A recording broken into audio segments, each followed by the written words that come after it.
ವಿಘ್ನೇಶ್ವರ, ನಿಮ್ಮನ್ನು ಸ್ಮರಣೆ ಮಾಡುತ್ತ ಈ ರಾಜವಿಕ್ರಮನ ಚರಿತ್ರೆಯನ್ನು ಈ ಪ್ರಜಾ ಸಮೂಹವೆಲ್ಲ ತಿಳಿಯುವಂತೆ ಹೇಳ್ತಾ ಇದ್ದೀರಪ್ಪ. ಇದರಲ್ಲಿ ಯಾವ ಕುಂದು ಕೊರತೆಯೂ ಬಾರದ ಹಾಗೆ ನನ್ನನ್ನು ಕಾಪಾಡುದೇವ ಎಂಬುದಾಗಿ ಯಾವ ವಿಘ್ನೇಶ್ವರ, ಯಾವ ವಿಘ್ನಗಳನ್ನು ಹರಿಸುವ ವಿಘ್ನೇಶ್ವರ ಶಂಕರ ಪುತ್ರನಾಗಿರ್ತಕ್ಕಂಥ ಗಣೇಶನಿಗೆ ಸ್ಮರಣೆ ಮಾಡಿದ್ದಾರೆ. ಸ್ಮರಣೆ ಮಾಡುತ್ತಾ ಮುಂದೆ ಶಾರದಾದೇವಿಯನ್ನು ಸ್ತೋತ್ರ ಮಾಡಿದ್ದಾರೆ. ಶಾರದಾಂಬೆ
ಜಗನ್ಮಾತೆ ಬ್ರಹ್ಮನ ಸತಿಯಾಗಿರ್ತಕ್ಕಂಥ ಸರಸ್ವತಾ ದೇವಿ ನಿಮ್ಮನ್ನು ಸ್ಮರಣೆ ಮಾಡುತ್ತಾ ಈ ಕಥಾಭಾಗವನ್ನು ಮುಂದುವರಿಸಿದ್ದೇನೆ ತಾಯಿ. ಇದರಲ್ಲಿ ಯಾವ ಇದು ಲೋಕವು ಬಾರದಾಗಿ ನಮ್ಮನ್ನು ಕಾಪಾಡುತ್ತಾಯಿ ಎಂಬುದಾಗಿ ಶಾರದಾ ದೇವಿಯನ್ನು ಸ್ತೋತ್ರ ಮಾಡಿ ಮುಂದೆ ತಮ್ಮ ಕುಲದೇವರಾಗಿರ್ತಕ್ಕಂಥ ವೆಂಕಟೇಶ್ವರನು ಸ್ಮರಣೆ ಮಾಡ್ತಿದ್ದಾರೆ. ಕಲಿಯುಗ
ನನ್ನ ಕುಲದೇವರಾದ ವೆಂಕಟೇಶ್ವರ ಕಲಿಯುಗದಲ್ಲಿ ವೈಕುಂಠಪತಿಯಾಗಿರ್ತಕ್ಕಂಥ ವೆಂಕಟೇಶ್ವರ ವೆಂಕಟೇಶ್ವರನು ಸ್ಮರಣೆ ಮಾಡಿದ್ದಾರೆ. ಅಪ್ಪ, ಈ ಕಥಾಭಾಗದಲ್ಲಿ ಯಾವ ತೊಂದರೆಯನ್ನು ಉಂಟು ಮಾಡಬೇಡ ತಂದೆ. ಈ ರಾಜವಿಕ್ರಮದ ಕಥಾಭಾಗದಲ್ಲಿ ಯಾವ ತೊಂದರೆಯನ್ನು ಉಂಟು ಮಾಡದಂಗೆ ನನ್ನನ್ನು ದಡ ತೇರಿಸು ಎಂಬುದಾಗಿ ಚಿನ್ಮಯದಾಸರು ತಮ್ಮ ಕುಲದೇವರಾದ ವೆಂಕಟೇಶ್ವರನ್ನು ಸ್ಮರಣೆ ಮಾಡಿ ಪುನಃ ಮೂರು ಲೋಕಕ್ಕೂ ಒಡೆಯನಾದ ಗುರುದೇವರು ಆ ಗುರುದೇವರನ್ನು ಸ್ಮರಣೆ ಮಾಡ್ತಿದ್ದಾರೆ. ಮಂಗಳ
ಮೂರು ಲೋಕಕ್ಕೂ ಒಡೆಯನಾಗಿರ್ತಕ್ಕಂಥ ಗುರುದೇವರನ್ನು ಸ್ಮರಿಸಿದ್ದಾರೆ.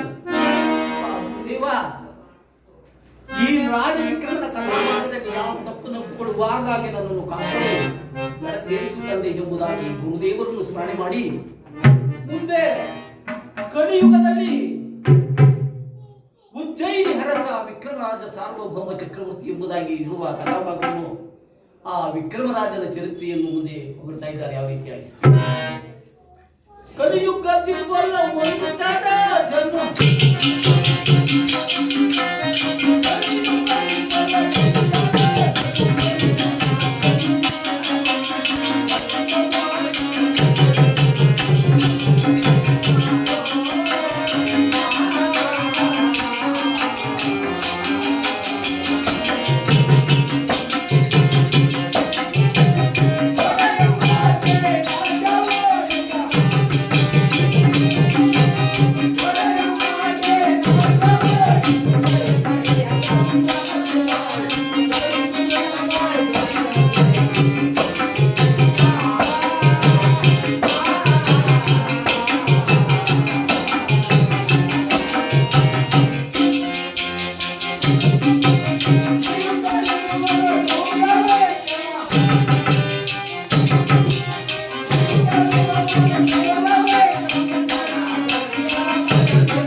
ಯಾವ ಉಜ್ಜಯಿನಿ ಅರಸನಾದ ವಿಕ್ರಮ ಸಾರ್ವಭೌಮ ಚಕ್ರವರ್ತಿ ಎಂದೆನಿಸಿಕೊಂಡ ರಾಜ 56 ದೇಶದ ಒಡೆಯನಾಗಿ ತನ್ನ ಕುಲದೇವರಾದ ಶ್ರೀಹರಿಯ ಕರುಣ ಕಟಾಕ್ಷದಿಂದ ಉಜ್ಜಯಿನಿ ಪಟ್ಟಣವನ್ನು ಪರಿಪಾಲಿಸಿದ್ದಾರೆ. ಯಾವ ರೀತಿ ನಮ್ಮ ಮಕ್ಕಳು ಪ್ರಜೆಗಳೆಲ್ಲರನ್ನು ನೋಡುತ್ತಾ ರಾಜ್ಯಭಾರ ಮಾಡ್ತಿದ್ದಾರೆ. ಯಾವ ರೀತಿಯಾಗಿ ರಾಜ್ಯಭಾರ ಮಾಡುತ್ತಾ ಒಂದು ದಿನ ತನ್ನ ಮಂತ್ರಿಯ ಕೂಡ ಕೇಳ್ತಾ ಇದ್ದಾರೆ. ರಾಜ್ಯಭಾರದ ರಾಜನೇ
ನೋಡಿ.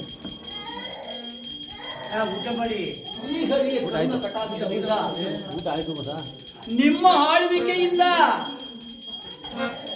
ನಮ್ಮ ರಾಜ್ಯದಲ್ಲಿ ತಾಣ ಕೇಳುವುದಿಲ್ಲ ಪ್ರಭು. ನೋಡಿ ಯಾವ ರೀತಿ ಹೇಳ್ತಾ ಇದ್ದಾರೆ, ಮಂತ್ರಿ ಹೇಳ್ತಾ ಇದ್ದಾರೆ, ಮಹಾಪ್ರಭು ನಿಮ್ಮ ಆಳ್ವಿಕೆಯಿಂದ ಶ್ರೀಹರಿಯ ಕರುಣ ಕಟಾಕ್ಷದಿಂದ ನಮ್ಮ ರಾಜ್ಯದಲ್ಲಿ ದಾನ ಕೇಳುವುದಿಲ್ಲ.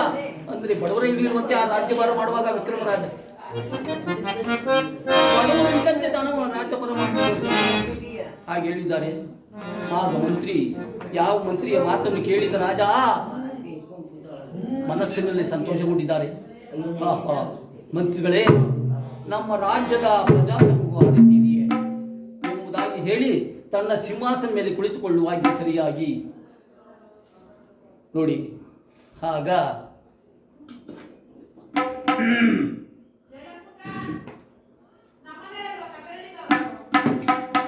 ಆ ವೇಳೆಗೆ ಸರಿಯಾಗಿ ಒಬ್ಬ ಬಡ ಬ್ರಾಹ್ಮಣ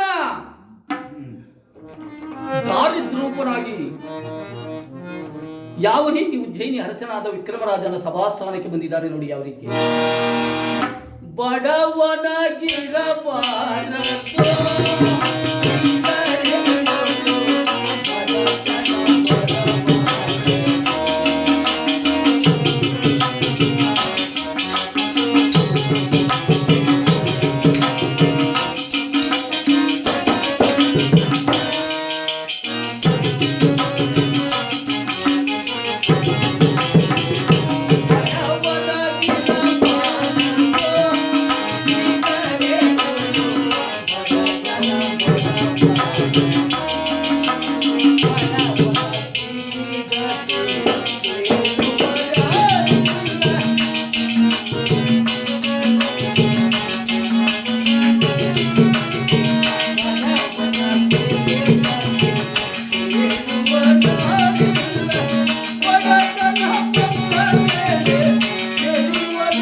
ಕ್ಷಣಕ್ಕೆ ಸರಿಯಾಗಿ ಬಡ ಬ್ರಾಹ್ಮಣ ಪ್ರತ್ಯಕ್ಷವಾಗಿದ್ದಾನೆ. ಆಗ ರಾಜ ತಳಮಳಗೊಂಡಿದ್ದಾರೆ. ಏನಿದು ವಿಚಿತ್ರ, ಈಗ ಯಾರು ದಾನ ಕೇಳುವರಿಲ್ಲ ಎಂಬುದಾಗಿ ಮಂತ್ರಿಗಳು ಹೇಳಿದ್ರಲ್ಲ. ಈಗ ಯಾರಿರ್ಬೇಕು?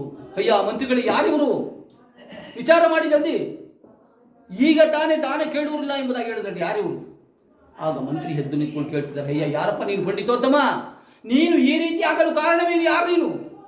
ಅಯ್ಯ ನಾನೊಬ್ಬ ದರಿದ್ರನು, ಬಡತನ ಹೊಂದಿರುವನು, ನನಗೆ ಗ್ರಹಗತಿಗಳ ಅನುಕೂಲವಿಲ್ಲ, ಶ್ರೀರಾಜನ ದೃಷ್ಟಿ ಕ್ರೂರವಾಗಿದೆ. ಆದ ಕಾರಣ ತಿನ್ನಲು ಅನ್ನವಿಲ್ಲದೆ, ಒದೆಯಲು ವಸ್ತ್ರವಿಲ್ಲದೆ, ನಿಲ್ಲಲು ಸಹ ನೆಲೆ ಇಲ್ಲದೆ ದಾರಿದ್ರ ರೂಪನಾಗಿ ಹರಿಯುತ್ತಿದ್ದೇನಪ್ಪ. ಏನಾದರೂ ದಾನ ಕೊಡಿ, ಏನಾದರೂ ದಾನ ಕೊಡ್ರಪ್ಪ ಅಂತ ಕೇಳಿ.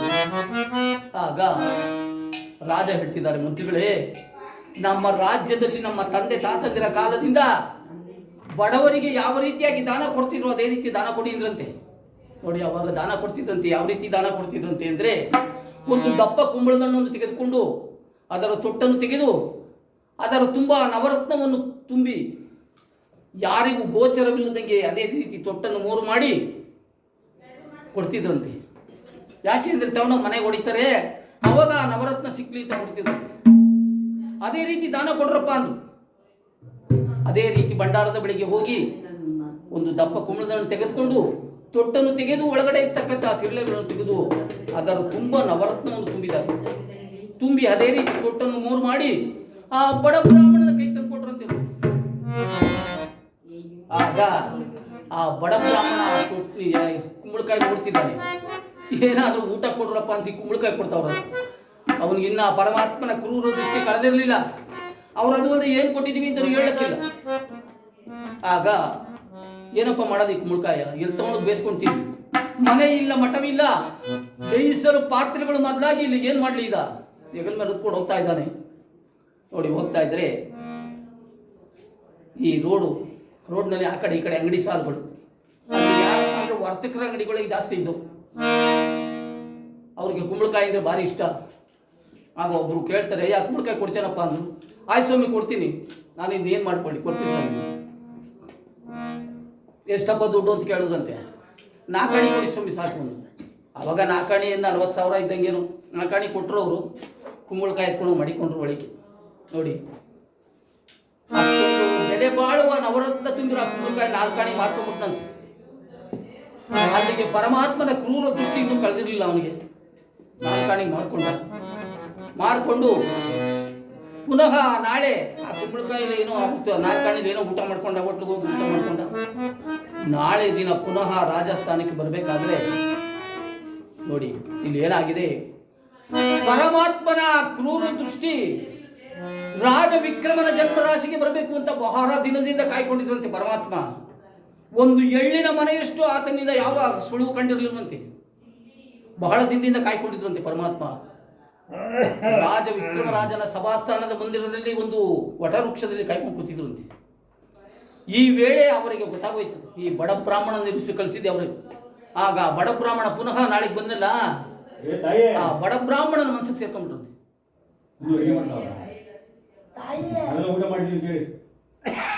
ಸೇರ್ಕೊಂಡ್ಬಿಟ್ರೆ ಆಗ ಬಡ ಬ್ರಾಹ್ಮಣ ಪುನಃ ನಾಳೆಗೆ ಬಂದ. ಭವತಿ ಭಿಕ್ಷಾಂದೇಹಿ, ರಾಜಸ್ಥಾನದ ಪ್ರಜೆಗಳೆಲ್ಲ ನೋಡಿದ್ರು. ಏನಪ್ಪ ನೆನ್ನೆಯ ದಿನ ಕೊಟ್ಟ ಕುಂಬಳಕಾಯಿ ಏನ್ ಮಾಡಿದೆ ಅಂತ ಕೇಳಿದ್ರು ಮಂತ್ರಿಗಳು. ಪಂಡಿತೋತ್ತಮ, ನೆನ್ನೆ ದಿನ ಕುಂಬಳಕಾಯಿ ತುಂಬ ನವರತ್ನ ಕೊಟ್ಟು ಏನ್ ಮಾಡುದು ಅಂತ ಕೇಳಿದ್ರು. ಸ್ವಾಮಿ, ನೀವೇನ್ ಕೊಟ್ರಿ ಅಂತ ನನಗೆ ಗೊತ್ತಾಗಿಲ್ಲ. ಯಾರೋ ವರ್ತಕನಿಗೆ 4 ಆಣೆಗೆ ಮಾರ್ಕೊಂಡೆ ಸ್ವಾಮಿ. ಆಗ ಎಂತ ವಿಚಿತ್ರವಾದ ಕಾರ್ಯ ಮಾಡಿದೆ ಯಾನೆ, ಅದರ ತುಂಬಾ ನವರತ್ನ ತುಂಬಿದ್ವಲ್ಲ ಅಂತ ಕೇಳಿದ್ರು. ನೋಡಿ, ಆಗ ಬಡ ಬ್ರಾಹ್ಮಣ, ಅಯ್ಯೋ ಪರಮಾತ್ಮ ಶನಿದೇವ, ಅಷ್ಟೊಂದು ನವರತ್ನ ತುಂಬಿರೋ ಕುಂಬಳಕಾಯಿ ನನ್ನಿಂದ ಮಾಯ ಮಾಡ್ಬಿಟ್ಟ ದೇವ ಎಂಬುದಾಗಿ ನಮ್ಮನೆ ಕಳಿಸಿದ.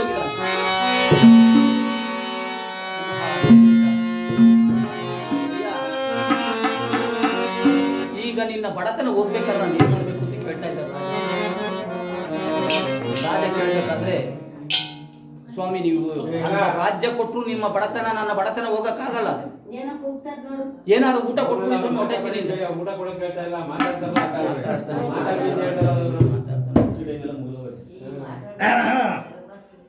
ನೀವು ಅರ್ಧ ರಾಜ್ಯ ಕೊಟ್ಟರು ನಮಗೆ ಬಡತನ ಹೋಗ್ಲಕ್ಕಾಗಲ್ಲ ಸ್ವಾಮಿ, ಏನಾದ್ರೂ ಊಟ ಕೊಡಿ. ರಾಜ ಕೇಳ್ತಿದ್ದಾರೆ, ಯಾಕಪ್ಪ ಏನಾಯ್ತು? ಏನೂ ಇಲ್ಲ ಸ್ವಾಮಿ, ನಾನು ಏನು ಮಾಡ್ಬೇಕು ಇವಾಗ ಹೇಳು, ನಿಮಗೆ ಬಡತನ ಹೋಗ್ಬೇಕಾದ್ರೆ.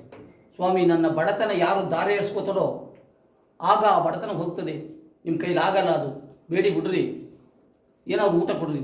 ಆಗ ರಾಜ ಮಾತು ಕೊಟ್ಬಿಟ್ಟಿದ್ದೇನಯ್ಯ, ಏನಾದರೂ ಆಗಲಿ ನಿನ್ನಿಂದ ಯಾವ ಕಷ್ಟ ಬಂದರೂ ಮಂತ್ರಿಗಳೇ ಗಂಗೋದಕವನ್ನು ತರಿಸಿ. ಆಗ ಮಂತ್ರಿ ರಾಜ ಆಜ್ಞೆಯಂತೆ ಗಂಗೋದಕವನ್ನು ತರಿಸಿದ್ದಾರೆ. ಆ ಗಂಗೋದಕವನ್ನು ತೆಗೆದುಕೊಂಡು ಆ ಬಡ ಬ್ರಾಹ್ಮಣನ ದಾರಿ ಏರಿಸ್ಕೊಂಡಿದ್ದಾರೆ. ಯಾವಾಗ ರಾಜ ದಾರಿ ಏರಿಸ್ಕೊಂಡ್ರೋ ಈ ಬಡ ಬ್ರಾಹ್ಮಣ ಆವಾಗ ಪರಮಾತ್ಮನಾದ ಶನಿರಾಜನನ್ನು ಕುರಿತು ಪರಮಾತ್ಮ, ಆಪದ್ ಬಾಂಧವ ನನ್ನ ಬಡತನ ಇಲ್ಲಿಗೆ ಹರಿತು ಎಂಬುದಾಗಿ ಪರಮಾತ್ಮನ ಸ್ಮರಣೆ ಮಾಡ್ತಿದ್ದಾರೆ. 7 ವರುಷದಿಂದ ಒದಗಿದ